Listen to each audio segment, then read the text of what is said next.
obviously there haven't been many games this year where rebounding hasn't been front and center for you guys as a need, but how have you guys kind of overcome this year that lack of a singular physical kind of presence like you've had in the past? We've had to scrap. We've had to, work our tails off. I mean, we do rebounding drills every day in practice. So we knew that, if we're going to play smaller, that was going to be, what it was going to take to win. And, so I think we've done a decent job of it. But we're really going to have a challenge tomorrow. Is it a challenge to try harder than the other team without, getting caught up in some of the little fouls that have affected a few games?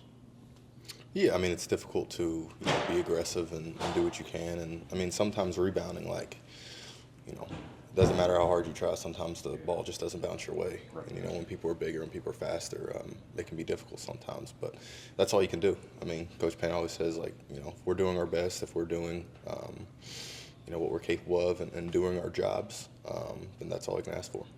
Are they popping you to the elbow more here the last couple of games on offense to try to give you driving lanes? What do you mean by that? Like instead of rolling into a post up, you're popping out to the elbow and they're feeding you there, and you've had an angle on the guy behind you to try to rip and go.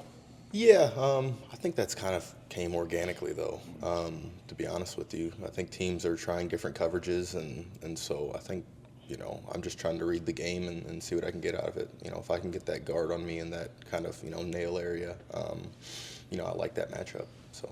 Matt talked after the game about sometimes teams scheme to take away the short roll. Is that the guy helping in from the wing and coming up, or is it the way they space out their coverage up top? It can be anything. It could be both. It could be, that, the low man comes over and takes the short roll. If it's early, then Braden has a skip pass. If it's later, then he throws it to me and I have a skip pass. Some teams have tried to switch it.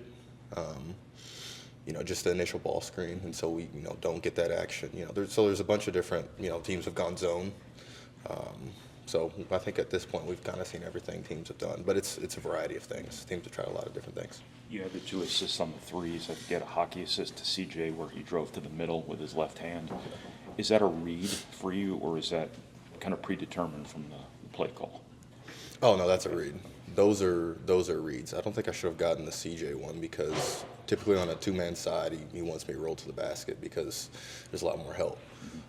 And so I normally get my short rolls out of the one-man sides. But, that being said, no, I think, on the other ones it was a one-man side, and that is the read. If they help up, then I hit the corner every time. So it seems to come pretty natural at this point with all your experience this season doing it.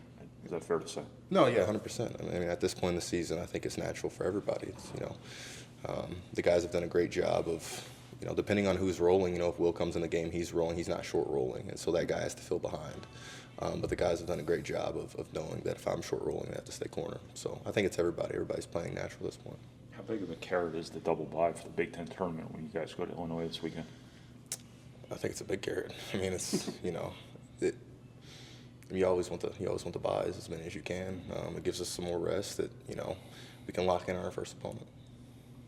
Is there a little bit of a more hunger this year going into the Big Ten tournament last year when you guys had an NCAA tournament to really focus on? I don't think so. I think it's the same. I mean, we want to win. We want to win every game we go into, but like last year, I'd like to win. I'd like to win the Big Ten and the Big Ten tournament and go to the Final Four. So I don't think I'm ever checking anything, or just saying, oh, let's lose this game so we can get rest, or let's this, that, or the other. I think I'm trying to win everything when I step on the floor. As players, do you guys pay attention to NCAA seeding projections, stuff like that? That's a question that I don't know. Me personally, I don't know. I think the coaches have talked a little bit. They talk a little bit about, especially at the beginning of the year, our non-conference schedule, getting those quad one wins and how important that is for seeding. But I really don't pay attention to it, no. Would you kind of describe the experience of playing at Illinois? Because it seems like that's a team that for the last few years you guys have had an especially intense relationship with. It's just an intense game. It's like playing against Michigan State. They're going to be tough. They're going to be physical. They're going to be well coached. And so it's going to be a grind when we get there.